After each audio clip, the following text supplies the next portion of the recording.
My mom texted me, "We're only having your sister's family this year. No call. No explanation." Just a single line lighting up my screen like I'd been quietly erased. So I typed back, "Have a good time." Then I set the phone down, let the silence fill the room, and looked out at the snow pressing against my window. They had no idea what I'd built while they weren't looking, no idea I owned a $6 million estate tucked in the Colorado mountains. That text didn't break me. It rewired me, because this Thanksgiving I wasn't the one being left out. I was the one making the guest list. Before I tell you how it all unfolded, hit like and drop a comment. Where are you listening from? Tell me if you've ever had to draw your own line with family, so I know I'm not the only one. When people ask about my family, I usually say we're complicated. It's the polite version of the truth. The truth is, my parents Diane and Robert built a household around appearances. My older sister Elise was the centerpiece, the picture they wanted everyone to see. I was the afterthought standing just outside the frame. Elise was the golden child. She had the smile that made strangers stop, the grades that earned applause, the perfect hair my mom still gushes about in old photos. I was the kid who won second place in the state science fair, holding up a ribbon while my parents were on the phone bragging about Elise making varsity cheer. I can still hear it. "Isn't she incredible? A sophomore on varsity." My mom said that, while I was standing right there, ribbon still in my hand. My dad laughed already, planning to call the grandparents with the real news. That was the rhythm of my childhood, Elise's triumphs broadcast like breaking news, mine treated like background noise. When I built a photo sorting app at 15, I was so proud I ran downstairs to show my dad. He glanced for 5 seconds, said, "That's good, Nora," and turned to tell my mom about Elise being nominated for homecoming court. By the time I was accepted into MIT, the silence was predictable. My mom's first words weren't congratulations. They were, "That's far from home, isn't it?" My dad added, "If that's what you want." They didn't come to visit once in 4 years, not once. I watched their vacations play out online, Florida beaches, California wine tours, all with Elise and her husband Tyler in the photos. Tyler's family was everything my parents wanted to be successful. Elegant, socially important. When Elise married him, the wedding had 8 bridesmaids in matching lilac dresses. I wasn't one of them. I spent most of the reception in the kitchen helping the catering staff because someone said they were short-handed. My mom cried when Elise danced with my dad, and no one noticed I wasn't at my assigned table. After college, I threw myself into work. I started in tech companies around Boston, learning the hard way how to survive. When I launched my first startup at 26, I thought maybe finally they'd be proud. Instead, when it failed, my dad said, "You're not cut out for business. Be practical, like your sister."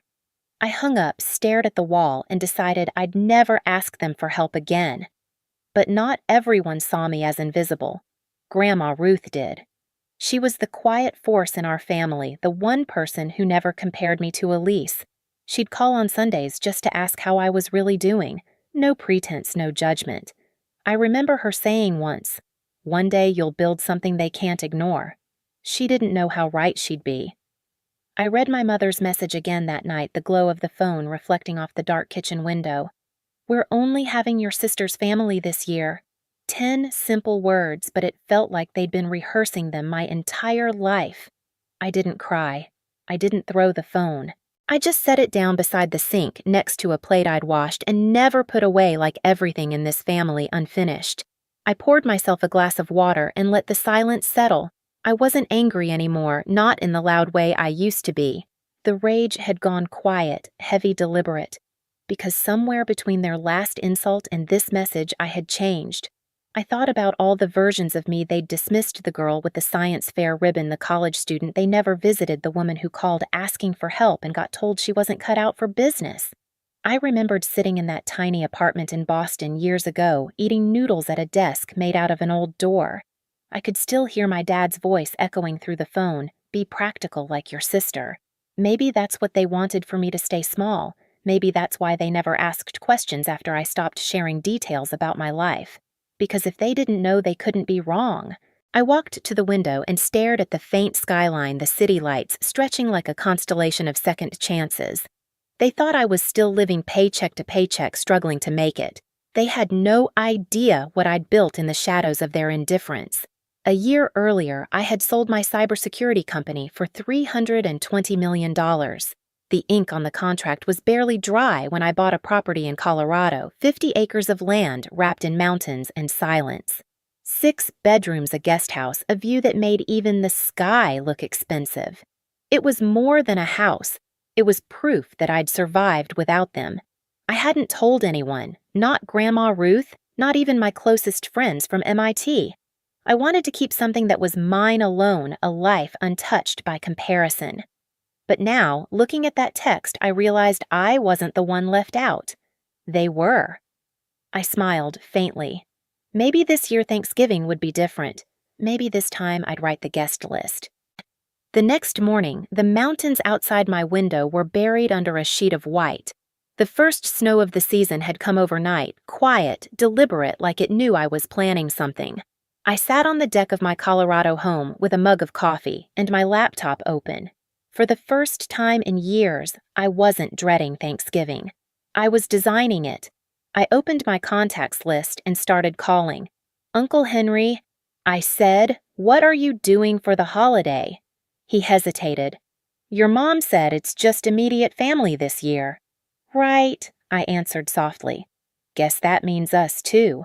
One by one, I called everyone who had been a fixture at our old Thanksgiving dinners, Aunt Linda and her 3 kids, Aunt Carol, Uncle Stephen, and Karen, even a few of my cousins who lived out of state. Every single one of them said the same thing: "Your mom told us she's keeping it small this year." By the time I hung up the last call, the pattern was clear.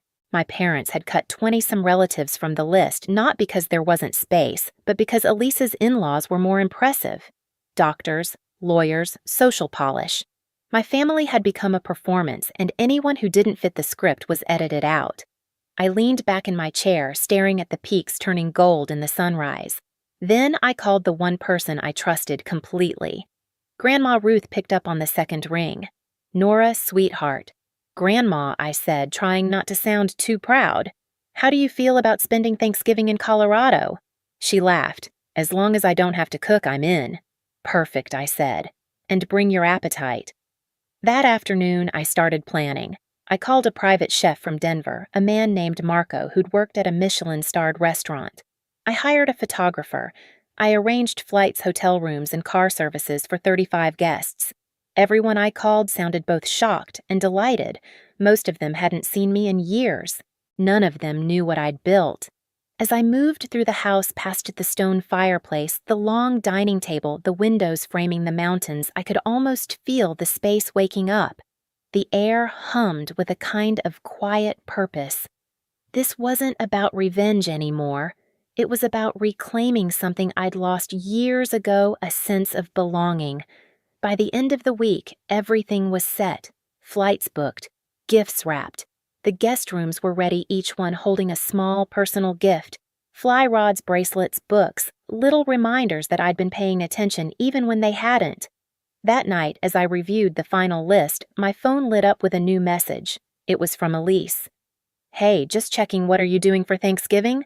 I smiled, typed back, "Spending it with family who actually wants me there." Thanksgiving morning arrived under a cold, perfect sky.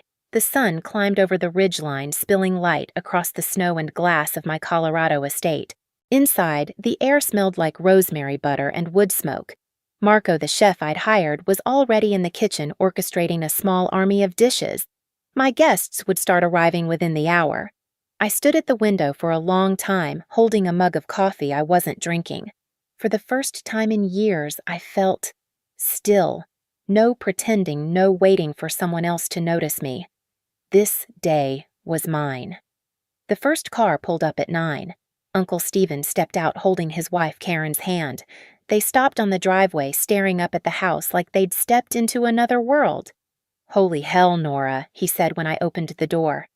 "This is yours, all mine," I said, smiling. "Welcome home." Karen looked around, eyes wide. "It's beautiful. I can't believe your parents didn't want to see this."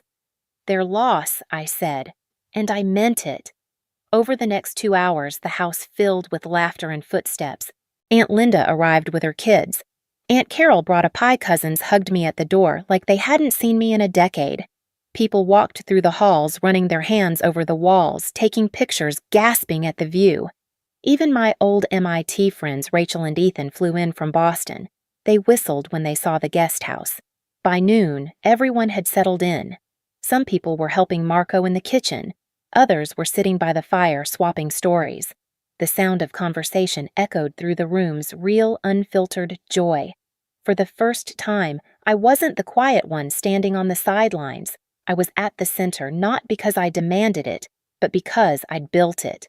At 2:00, Marco carried out the turkey. The dining room glowed with candles and laughter. 2 long tables stretched end to end, draped in white linen and covered in food, roasted vegetables, ham rolls, pies, things I couldn't even name. Everyone took their seats, and for a second, I just stood there and took it all in. I lifted my glass. "I just want to say thank you all for coming," I said. "This means more to me than you know. I wanted to spend today with people who actually want to be here." A few people murmured cheers, glasses lifted. Uncle Henry smiled and added, "To Nora, who built all this from nothing and was kind enough to share it with us." The moment hung in the air, warm and real. I opened my mouth to reply when a car door slammed outside. Everyone turned toward the window. A taxi was idling at the gate. The passenger door opened and out stepped Grandma Ruth, coat-buttoned, suitcase in hand, eyes sparkling like she'd just pulled off the greatest trick of her life. I ran to the door. "Grandma, you made it. You think I was going to miss this," she said, hugging me tight. "I told your parents I wasn't feeling well enough to travel. Then I bought a ticket online. Figured it out all by myself, too." The room erupted in laughter. She fit right in, moving from person to person, hugging everyone, eating 2 full plates of food. The afternoon unfolded like something from a movie, kids running outside in the snow, music playing, people gathered around the fireplace sharing stories. When the photographer arrived, we took group photos on the back deck with the mountains behind us. Everyone was smiling so wide it hurt to look. The photographer kept saying, "This is the happiest Thanksgiving I've ever seen." Later that evening, after dessert, I sat beside Grandma Ruth near the fire. She leaned toward me and said quietly, "You know I'm proud of you, Nora. You didn't just survive. You made a place for everyone else to belong." My throat tightened. I wanted to say thank you, but before I could, my phone buzzed on the coffee table. Then it buzzed again and again. Notifications stacked on top of each other, messages, calls, social media tags. I picked it up and stared. Photos from the day were flooding online. Best Thanksgiving ever at Nora's Colorado estate. Who needs Ohio when you've got the Rockies? Grateful for family that shows up. My phone lit up like a Christmas tree. The final post stopped me cold. Rachel had tagged me in a group photo, everyone smiling, arms around each other, the mountains glowing in the background. The caption read, "Some people talk about family. Some people rebuild it." Then the call started. My mother, my father, Elise. My phone wouldn't stop buzzing. I silenced it once. It rang again. Grandma raised an eyebrow. "Go on," she said. "See what they have to say." I answered. "Hi, Mom." Her voice came sharp and nervous. "What is going on? Why are there pictures of you hosting Thanksgiving in Colorado? Why is your grandmother there? We thought she was sick." "She was sick," I said. "Sick of your Thanksgiving plans."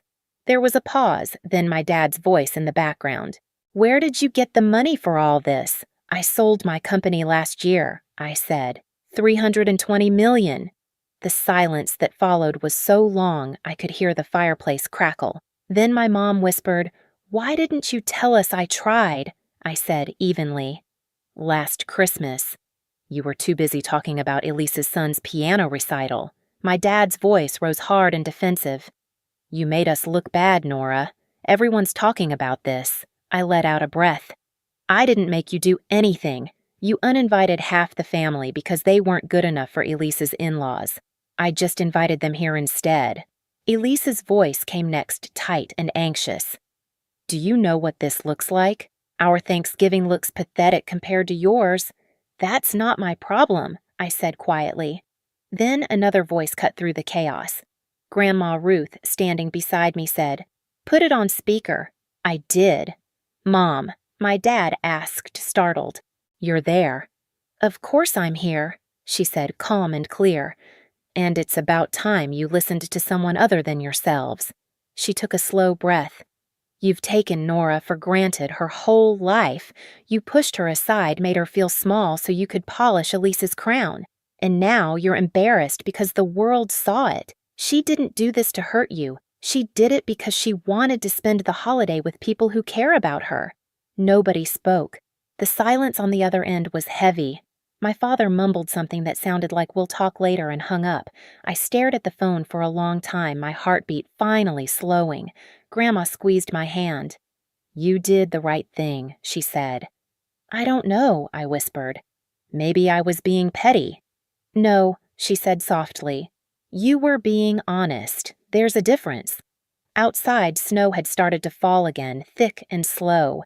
Inside, laughter picked back up music, hummed through the speakers, and warmth filled every corner of the house. As the night faded, I looked around the room at the cousins, the aunts, the friends who'd flown across the country to be there. My phone was still buzzing somewhere on the counter, but I didn't care. I finally had what I'd been waiting for my whole life, a seat at my own table. A week passed before I answered any of their calls. By then, the snow around the estate had deepened, softening the world into silence. When I finally unlocked my phone, there were dozens of messages waiting. The first was from Elise. "I've always been jealous of you," it began. "You got to choose your own path. I just did what Mom and Dad wanted. I'm sorry they hurt you because of me." I stared at her words for a long time, unsure whether to believe them. Still, it didn't sound like the sister who once told me I wasn't bridesmaid material. It sounded human. I typed back, "Thanks for saying that." It was all I could manage. Then came a text from my father. "Grandma was right. We were unfair. I'm proud of you, Nora." An hour later, one from my mom. The house looked beautiful in the photos. "Can we come see it?" I didn't reply right away. I read the messages over and over, trying to tell whether this was guilt or something closer to understanding. For days, I kept the phone on my nightstand silent. Finally, I sent a short response. "Come for Christmas. Just you, Dad, and Elise." They arrived 3 weeks later. A taxi wound up the long drive through the snow, stopping at the steps. When they got out, they just stood there, heads tilted back, eyes wide at the sight of the glass and stone against the white. My dad's voice cracked first. "Nora."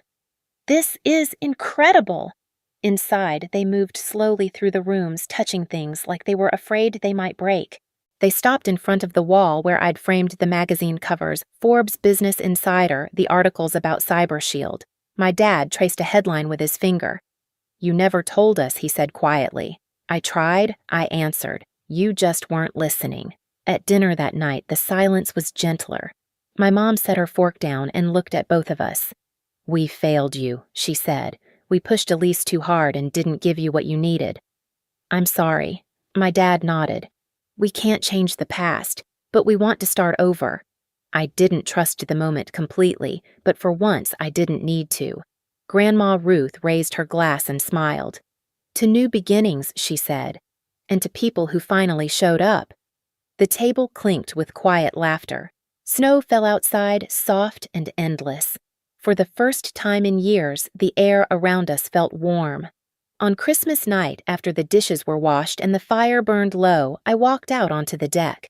The mountains were black against the snow, the sky full of quiet stars. Behind me, I could hear laughter, my parents and Elise playing cards with Grandma Ruth, the sound oddly easy, almost normal. I wrapped my coat tighter and smiled to myself. It wasn't perfect, and it never would be. But maybe that was okay. The girl who used to beg to be seen was gone. In her place stood a woman who built her own seat at the table and invited others to join. Family isn't who invites you first. It's who shows up when you're not needed. I took one last look at the house glowing behind me, then whispered, "Finally." If you've ever had to draw a line with family, I get it. It's hard. But sometimes it's the only way to protect your peace. Tell me in the comments if you've ever been there. Your stories remind me I'm not alone. And if this one hit home, hit subscribe. There's more where this came from.